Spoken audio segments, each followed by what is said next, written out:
S ನೋಡಿ, ಈಗಾಗಲೇ ಒಂದು ಆಪರೇಷನ್ ಸಿಂಧೂರ ಆಗಿದೆ. ದೇಶದಲ್ಲಿ ಅನೇಕ ಬೆಳವಣಿಗೆಗಳಾಗ್ತಾ ಇದೆ.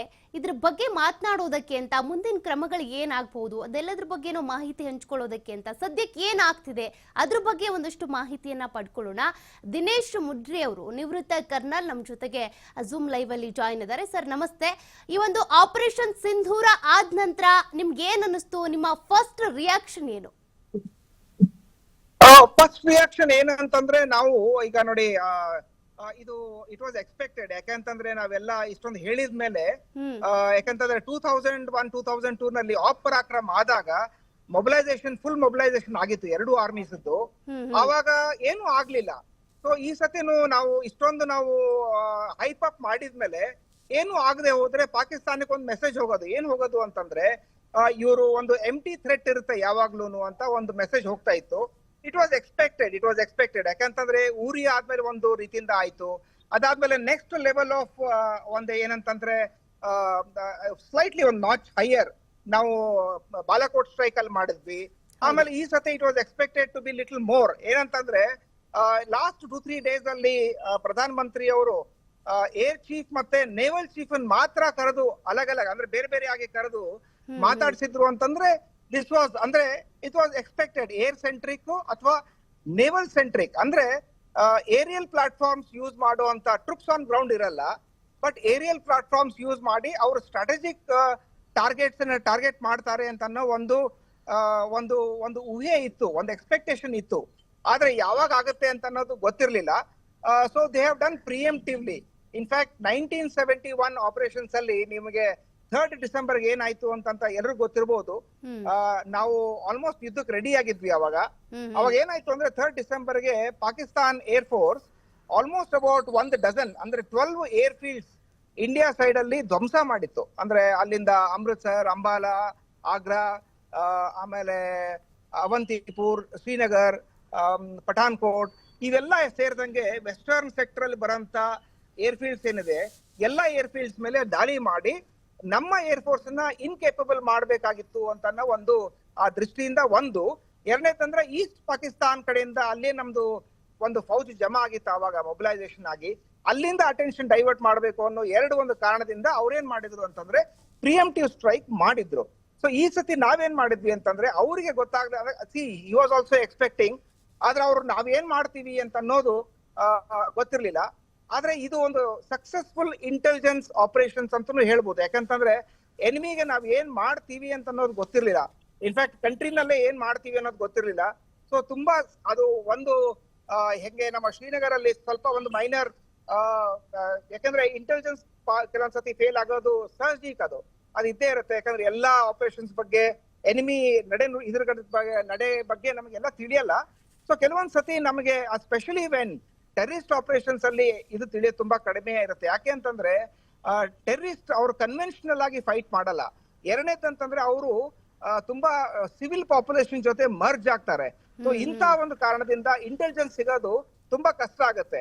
ಮಿಲಿಟರಿ ಇಂಟೆಲಿಜೆನ್ಸ್ ಬ್ಯಾಟಲ್ ಫೀಲ್ಡ್ ಮೇಲೆ ಈಸಿಲಿ ಸಿಗುತ್ತೆ. ಯಾಕಂದ್ರೆ ನಮ್ಗೆ ಗೊತ್ತಿರುತ್ತೆ ಎನಿಮಿ ಹೆಂಗೆ, ಅವನ ಹತ್ರ ಕೇಪಬಿಲಿಟಿ ಏನಿದೆ, ವೆಪನ್ರಿ ಏನಿದೆ, ಎಷ್ಟು ಅವ್ರದ್ದು ರೇಂಜ್ ಇದೆ, ಎಲ್ಲಿ ಅವ್ರನ್ನ ಪ್ಲೇಸ್ ಮಾಡ್ಬೋದು, ಟ್ಯಾಕ್ಟಿಕಲ್ ಪೊಸಿಷನ್ಸ್ ಅವ್ರ ಹತ್ರ ಏನೇನಿದೆ, ಅವ್ರು ಹೆಂಗೆ ಮೂವ್ ಮಾಡ್ತಾರೆ. ಯಾಕಂದ್ರೆ ಅವ್ರದ್ದು ಒಂದು ಸಿಕ್ಲಾಯಿ ತನಿಖೆ ಅಂತ ಹೇಳ್ತೀವಲ್ಲ, ಅಂದ್ರೆ ಅವ್ರು ಹೆಂಗೆ ತಿಳ್ಕೊಂಡ್ ಬಂದಿರ್ತಾರೆ, ಹಂಗೆ ಓದ್ಕೊಂಡ್ ಬಂದಿರ್ತಾರೆ, ಅದೇ ತರ ಗ್ರೌಂಡ್ ಅಲ್ಲಿ ಅಡಾಪ್ಟ್ ಮಾಡ್ಕೊಳ್ತಾರೆ. ಬಟ್ ಇಲ್ಲಿ ನಾವು ಅನ್ಕನ್ವೆನ್ಷನಲ್ ಆಪರೇಷನ್ಸ್ ಅಲ್ಲಿ ಅಂದ್ರೆ ಆಂಟಿ ಟೆರರಿಸಂ ಆಪರೇಷನ್ಸ್ ಅಲ್ಲಿ ಏನಿರುತ್ತೆ ಅಂತಂದ್ರೆ ಟೆರರಿಸ್ಟ್ ಹೆಂಗೆ ನಾವು ತಿಳ್ಕೊಂಡಂಗೆ ಅವನು ಆಪರೇಟ್ ಮಾಡಲ್ಲ. ಒಂದು. ಎರಡನೇದಂದ್ರೆ ಟೆರೇನು ಮತ್ತೆ ಟ್ರೇಟರ್ಸ್ ಇವೆರಡೂನು ಯೂಸ್ ಮಾಡ್ಕೊಳ್ತಾರೆ. ಒಂದು ಟೆರೇನು ಯೂಸ್ ಮಾಡ್ಕೊಳ್ತಾನೆ, ಇನ್ನೊಂದು ಟ್ರೇಟರ್ಸ್ ಅಂತ ಹೇಳ್ಬೋದು. ಅಂದ್ರೆ ಭಾರತಕ್ಕೆ ಆಗ್ಲಾರ್ದಂತ ಜನ ಏನಿದಾರಲ್ಲ ಕೆಲವೊಂದು ಪ್ರದೇಶದಲ್ಲಿ, ಅವ್ರನ್ನ ಯೂಸ್ ಮಾಡ್ಕೊಂಡು ಅವ್ರೇನ್ ಮಾಡ್ತಾರೆ ಅಂತಂದ್ರೆ ಇಂಟೆಲಿಜೆನ್ಸ್ ಕೆಲವೊಂದ್ಸತಿ ಫೇಲ್ ಮಾಡ್ತಾನೆ ನಮ್ದು. ಸೊ ಬಟ್ ಅದು ಫೇಲ್ ಆಗಿತ್ತು. ಬಟ್ ಈ ಸತಿ Pakistan has failed to anticipate what India could do. So ಈ ಸತಿ ಒಂದು ನಾಚ್ ಹೈಯರ್ ಆಗುತ್ತೆ ಅಂತ ಗೊತ್ತಿತ್ತು.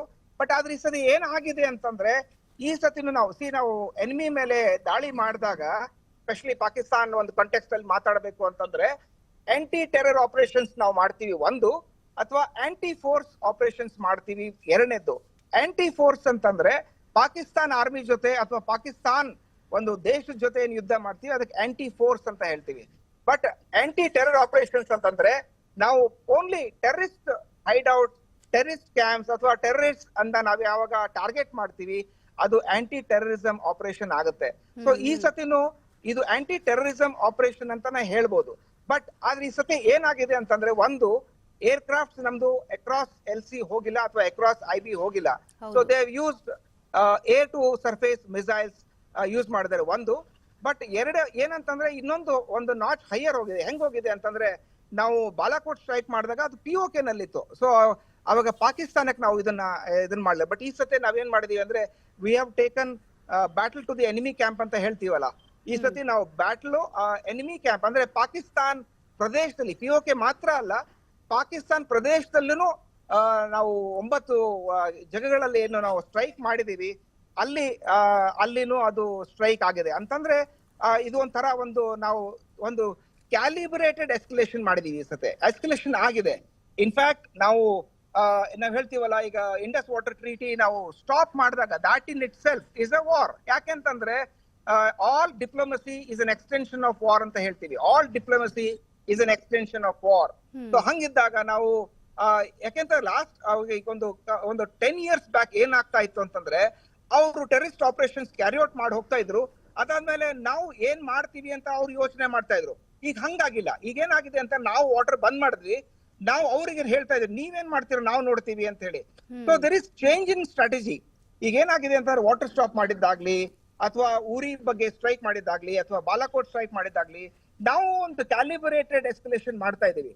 ಮೊದಲು ಅಕ್ರಾಸ್ LC ಆಫ್ಟರ್ 1971 ನಮ್ ಏರ್ ಕ್ರಾಫ್ಟ್ಸ್ ಅಕ್ರಾಸ್ LC ಮಾಡಲ್ಲ. ಇನ್ಫ್ಯಾಕ್ಟ್ 1999 ಕಾರ್ಗಿಲ್ ಆಪರೇಷನ್ ಆದಾಗ್ಲೂ ಕೂಡ operation Indian side of border ನಲ್ಲೇ ಇತ್ತು. ಎಲ್ಲಾನು ಇಂಡಿಯನ್ ಸೈಡ್ ಆಫ್ LC ನಲ್ಲೇನೆ ಎಲ್ಲ ಆಪರೇಷನ್ಸ್ ನಮ್ಮ ಪ್ರದೇಶದಲ್ಲೇನೆ ಅವಾಗ ಯುದ್ಧ ಆಗಿದ್ದು 1999 ಅಲ್ಲಿ. ಸೊ 1971 ಆದ್ಮೇಲೆ ಫಸ್ಟ್ ಟೈಮ್ ನಮ್ಮ ಏರ್ ಕ್ರಾಫ್ಟ್ಸ್ ಪಾಕಿಸ್ತಾನ್ ಪ್ರದೇಶ ನೋಡಿದ್ದು ಅಂತಂದ್ರೆ ಬಾಲಾಕೋಟ್ ಸ್ಟ್ರೈಕ್ ಆದಾಗ, ಅಥವಾ ನಮ್ ಟ್ರೂಪ್ಸ್ ಅಕ್ರಾಸ್ LC ಹೋಗಿ ಸ್ಟ್ರೈಕ್ ಮಾಡಿ ಬಂದಿದ್ದು ಅಂತಂದ್ರೆ ಅದು 2016 ಅಲ್ಲಿ ಊರಿ ಸ್ಟ್ರೈಕ್ ಆದಾಗ.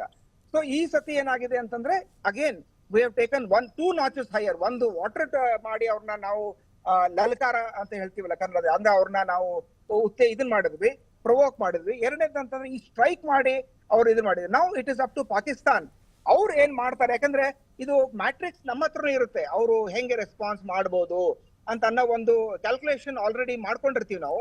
ಸೊ ಈಗ ಅವ್ರು ಯಾವ್ದು ರೀತಿಯಿಂದ ಎನಿಮಿ ರಿಯಾಕ್ಟ್ ಮಾಡ್ತಾನೆ, ಅದು ಯಾವಾಗ್ಲೂ ನಾವು ಮಾಡ್ಕೊಂಡ ರೀತಿಯಲ್ಲಿ ಅವರು ಮಾಡ್ತಾರೆ ಅಂತ ಹೇಳಕ್ ಆಗಲ್ಲ.